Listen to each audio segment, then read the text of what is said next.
Exactly. Oh my God. Right, so I've come from Bedford in support of Bedford Menopause Group. My cousin started it. Her name is Anita Powell.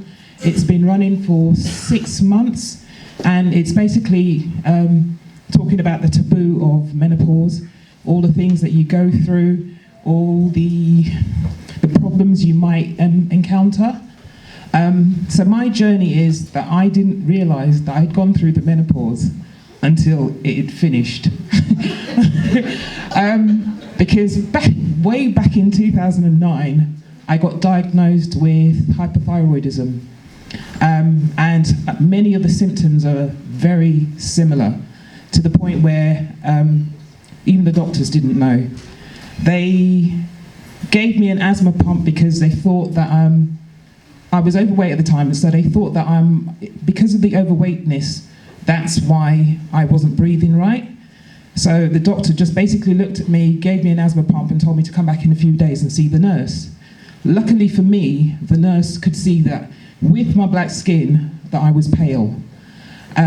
So she sent me to the hospital to get blood tests and to find out what was going on and why it was like this, because I was literally dripping with sweat, and they couldn't understand what was going on. So fast forward a couple of weeks, I've got all the tests. They told me I've got hypothyroidism. My eyes came out, they went in, my body swelled up, my hands shook, my skin was peeling, and the sweat. So if I had to walk from here to that first chair there, I would be sweating. If I had to stand up in the kitchen to, wash dishes, to make a cup of tea, whatever it was, I was sweating. And because they were focused on the thyroid, they didn't really think that anything else was going on.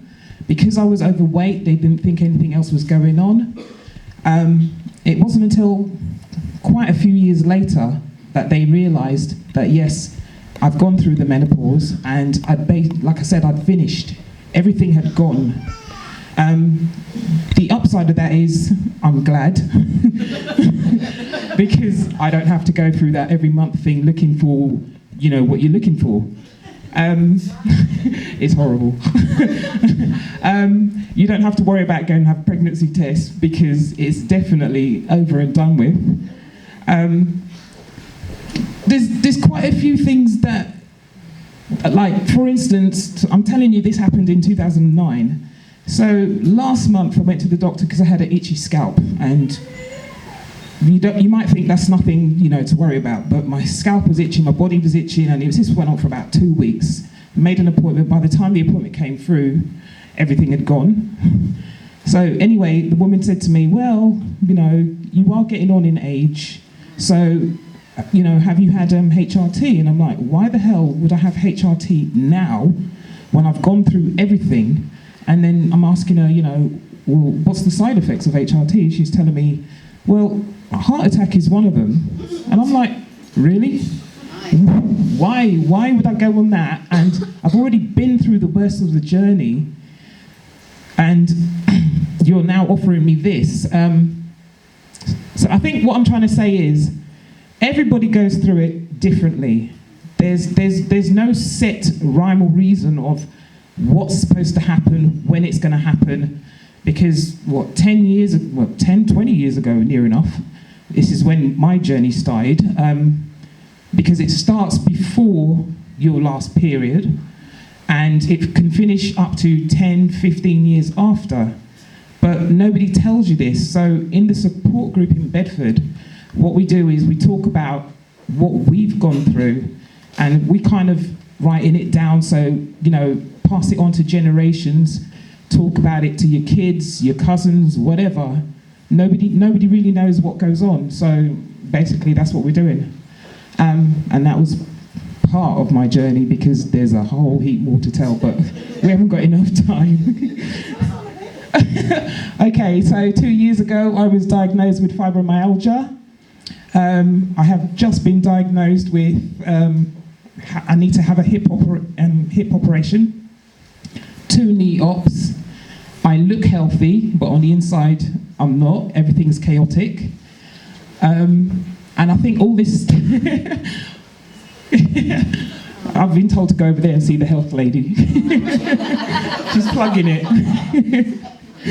I do know about all those kinds of things. I am trying everything, which is why I'm not doing HRT. But that's my choice. That's not up to you lot. There's a lot of stuff that you go through with the menopause. You have itchy skin. My skin is dry. I've had to grease my legs about 3 times before I've got here today, and it's still dry. Seriously, my legs are white. The sweats is the most. I've heard people telling me that they've had the fan on in their bedroom and they're dripping with sweat. They've had to change sheets. Luckily, I never went through that as the menopause. I went through it as a thyroid person, but it still wasn't as bad as some people are saying.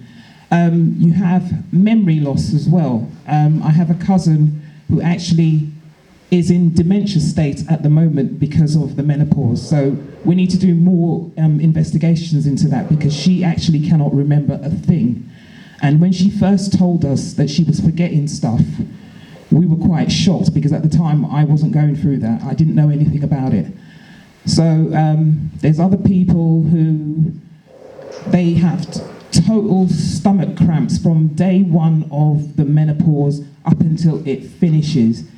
They are doubled up in pain. They don't know what to do with themselves. The doctors don't know what to do. All they give you is medication and tell you, go on your merry way, that sort of thing. I personally prefer the natural route. I've tried all kinds of things. The CBD oil is actually working for me a little bit, but that's because I haven't had the proper strength yet. I will be getting, well, not high, but I will be getting the higher strength soon. I think that's about it. Thank you.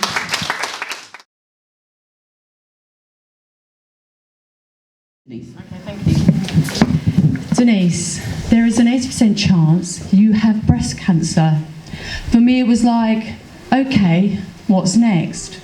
All but briefly, a feeling of vulnerability set in, but my conscious mind soon kicked into action. I rolled up my sleeves and I said to myself, Denise, you can do this. My mindset and actions were steadfast, and on reflection, I could see that helped not only me, but the people supporting me. Before you know it, you're at the starting line of the biggest race of your life, and with sheer grit, determination, and a positive mental attitude, I started my race against time. I described my breast cancer journey like being in a relay, each 200 metres passing on the baton to the next leg of the race of tests, meetings, surgery, more surgery, results, radiotherapy, and a hormone receptor blocking tablet. A few curveballs were thrown in. Thank you, cancer.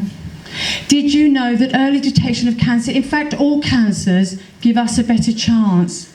Women, check yourselves. The sooner the better. Go for your routine mammograms. I'm going to emphasise the word team. The multidisciplinary team of medical staff that looks after me. Breast care nurse, radiologists, surgeons, oncologists, pathologists, and let's not forget the ward nurses. Yes, they also fight your fight. I am now living my new normal life, one that I'm grateful for, one that I will fight for, and one that I will help the L&D breast cancer unit for. What cancer means to me is cure absolutely, eradicate eventually, and never return. Good riddance to cancer. That's what I say.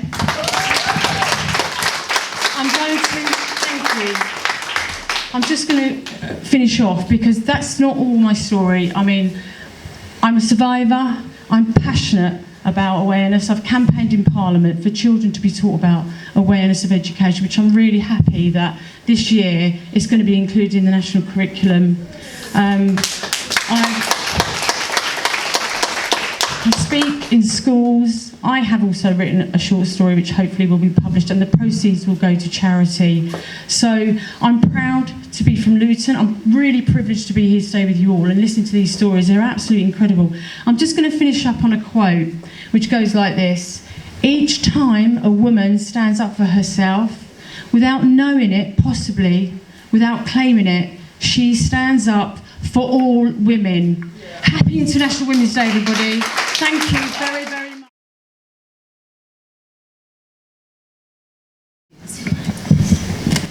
Happy International Women's Day, everybody. We are all powerful women. We are all amazing women. We are all really strong women. And the men help us as well. Thank you, men, for being here as well. My name is Hasna Weaver. I'm a social worker by profession. I have been a social worker for 15 years. And my story goes something like this, because I'm going to keep it really, really brief.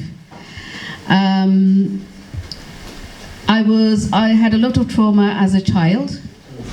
I was forced to get married at the age of 17. I stayed in that relationship for 14 years. After I got divorced, I had a mental breakdown. I lost my eldest son suddenly 3 years ago nearly. Next week it will be 3 years. So everything that I have been through has taken a toll on my mental health. And I was diagnosed with clinical depression about 15 years ago. But I think that I was, and I have been depressed since a very young child. It was never diagnosed. So in hindsight, I can see the symptoms that I suffered. So today I just want to share a poem about depression that I wrote. And I do write poetry and I perform poetry, and there will be a book coming soon, hopefully.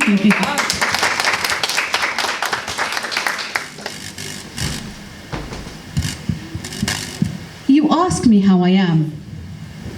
I respond, I'm okay. Ah, never mind. You look good though, you say, as if that makes everything okay.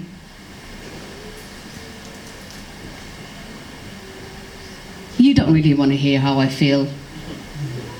Or maybe you don't know how to respond. You don't know how to contain my truth, my soul.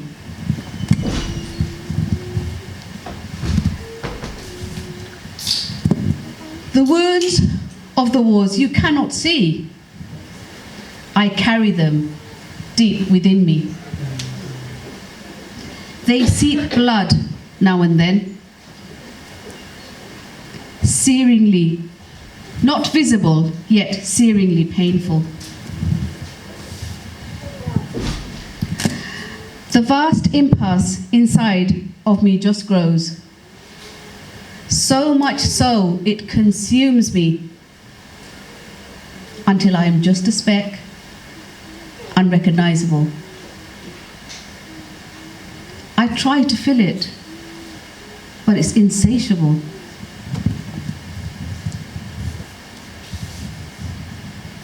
The pain in my chest burns like an inferno. My chest is on fire. The pain is too much. Am I dying? I don't want to live. I am sinking, barely head above water.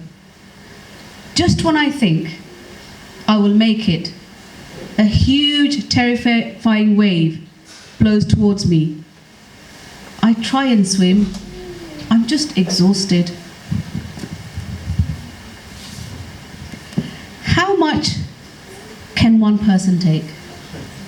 I am too full, ready to explode. Layer upon layer of pain. I can't see myself anymore. Buried under the burden, flat on the floor.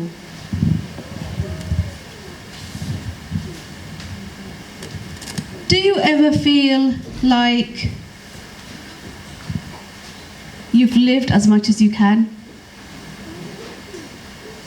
Like life is just a chore. Ambitions no more. Time for quiet. Want to shut out the noise. Life has sucked everything out of me. Maybe death is a place of rest. In the prison of my mind, I am screaming to be set free. No one can hear me. The fog surrounds me. I can't see. I question my sanity. No motivation. Drained of energy. I am a zombie. A zombie. Going around robotically. Full of guilt. I'm useless to society. Why does happiness evade me? Sadness is my companion. My sense is numb. I am deaf and dumb. Can't deal with life. Sleep. So I'm dead. Oblivion I crave.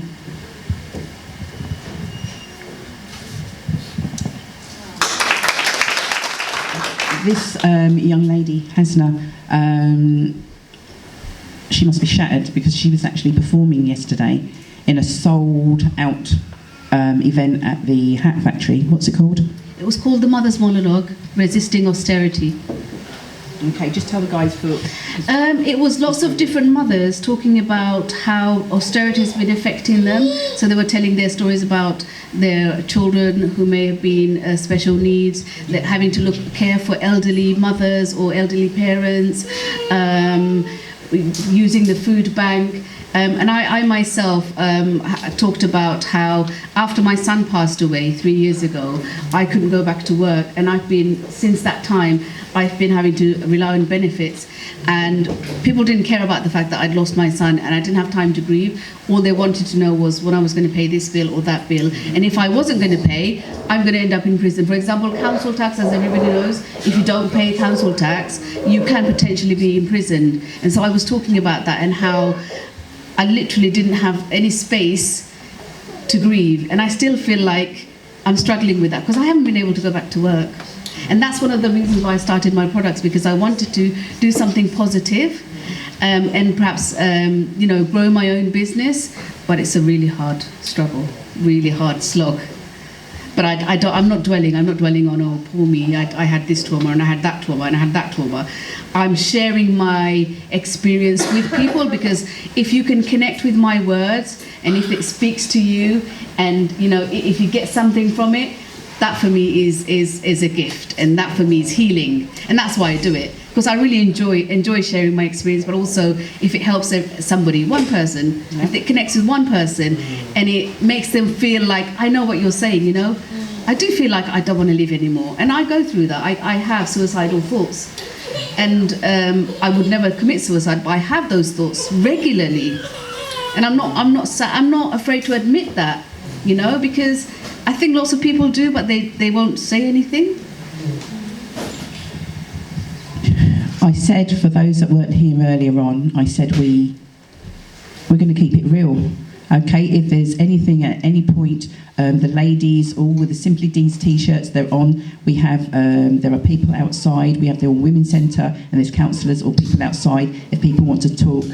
Okay, after I've shared. But do you know what? Sometimes if we don't talk things, it's like, do you know what? Whatever it might be, I'm not the only one. But sometimes when you're in something, you see as you are the only person. So honestly, Hasna, thank you so much. So much for sharing. This lady, when you don't really know people, but you connect. Social media works for me. It works for me. I've met so many people, and through that, I've had a few events, and you've been there, and you've exhibited, and just like sharing. So thank you so much for your time. Okay, and Hasna is just here, guys. Remie, over to you, my darling. Hi, So last time I came, Deez put me on the spot, so I didn't actually know what to say, what to do, and so now I've actually brought my journal with me from the time that it was happening, because Well, I went through about 3 years of domestic abuse while I was at uni and sixth form, and I didn't really know who to speak to. I couldn't really speak to anyone. Not that nobody was there for me, but just because I didn't know how to put it into words. As like a 19-year-old going through domestic abuse, I had never been told what that was like. You always think about like married women or like older women who like have like children and stuff, and I was literally going into uni. I had no idea what to do, so I brought my journal just so I know what to talk about. But I just want, I think it's important as young people to understand that these things do happen and to realise what the signs of it are, because I know now, and people around me know now, that there were signs there, there were things happening. I wouldn't answer my phone. I didn't have a phone for basically 6 months because he took it off me, and I didn't go to events. I'm quite a sociable person. I like to go out and have a little party sometimes. And I didn't go to them. People would ask me to come places, and I'd just be like, no, I can't do anything. I would stay at home. And it got to a point where I basically didn't leave my house for 3 or 4 months. I was just trapped in my house with him shouting at me every day. And there were days where we had to hide knives around our house, because he would go for the knife. He would go to hurt me or hurt my flatmate. So we had to hide them. So going back, I look at this book, and there are things in it that I've written, I hate living. That was this time, 20th of March last year. I wrote that. And I look back on these things and I think, gosh, I was in such a low place. And I've written down, I'm basically shaking, I literally can't even hold this book, sorry. But I've written things, leave them, I'll pick them up in a minute, don't worry. I've written things I just need help, I just need someone to reach out to me, I just need someone there, because I just had no escape, there was nothing I could do. I written here, let me just find it for you guys, that I think it was about, I can't find it, we're not going to find it, it's fine. I've written there that I don't think I'm going to make it past 21. I was just so adamant that there was no way of getting out of the domestic abuse. It was just happening every day. It was just relentless, just hours and hours of shouting at me, hours and hours that he just would tell me I just didn't need to be alive anyway. What was the point? I wasn't there for anybody. I wasn't making I wasn't making anyone else's life better. I wasn't giving anything to anybody. My talents were not needed. I just wasn't a human to him.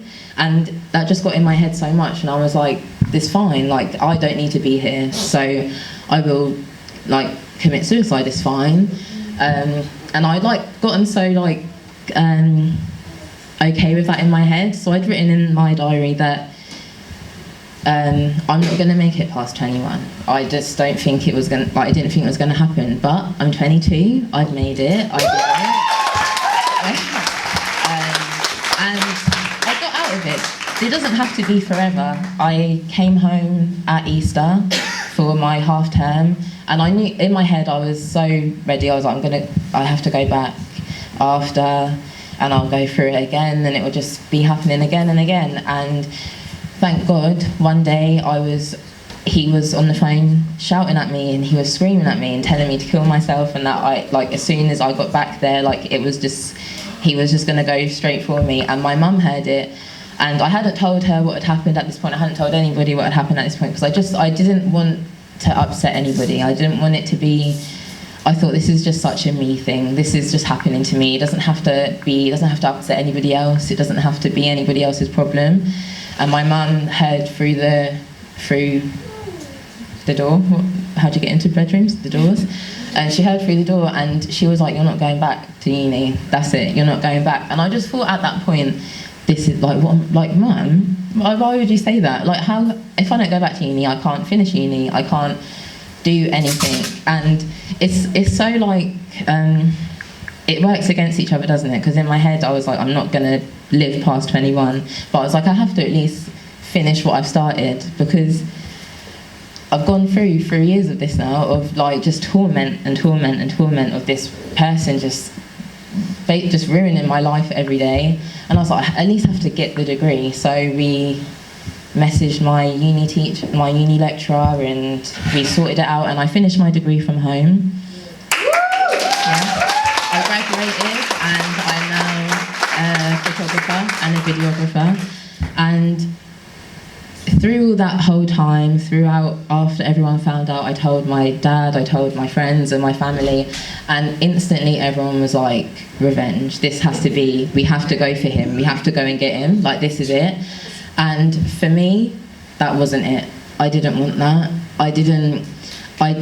I've suffered from anxiety and depression since I was like a young person, and that just didn't seem right to me. I didn't feel like there was a need to fight fire with fire. Why go for if he wanted to hurt me, why hurt him back? Because I feel like for me, him knowing that he's hurt me was all I really needed. I needed him to just understand that he had done that to me and that he had made me feel like I was nothing. So now, from that, I have decided to make a documentary about domestic abuse. But from a young person's point of view, because it's different, all domestic abuse cases are different. Everyone goes through something different. But from a young person's point of view, I didn't have much help. My uni had no idea that this was going on, but also had no idea how to deal with it after. He still goes to university, he still is getting his degree, and he still lives his life at university. Nothing has come of it for him. Nobody has said anything to him about it. And I think that is something that needs to change. Like, I don't think he should not get his degree, but I don't think that he should just be able to live and feel like nothing has happened. He had a lot of power over me over those 3 years, and I feel like some of the power needed to be taken away, not his whole life, because mine was taken away for 3 years. I didn't know what to do, and I don't think it should be taken away for him, but I feel like at least if he understands that this wasn't right, this isn't okay to be like this, then that's one step forward, you know?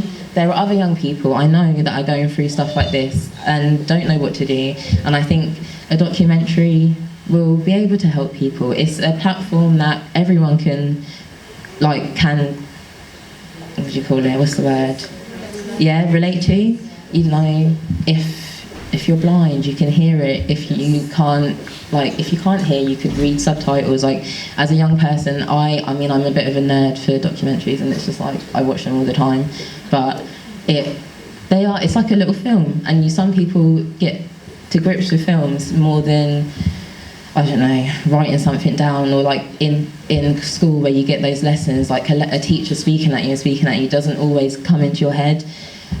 So I think having that platform would be great for young people, just to understand that these things can happen, not to be scared of it, because actually it might not happen. You could go through your whole life and it can never happen, but just to know that there are people there that can help you and that can support you, and that it doesn't have to be the end. It doesn't have to be, you don't have to commit suicide, or you don't have to feel like there's nothing else, because I'm 22 and I made it past 21 and I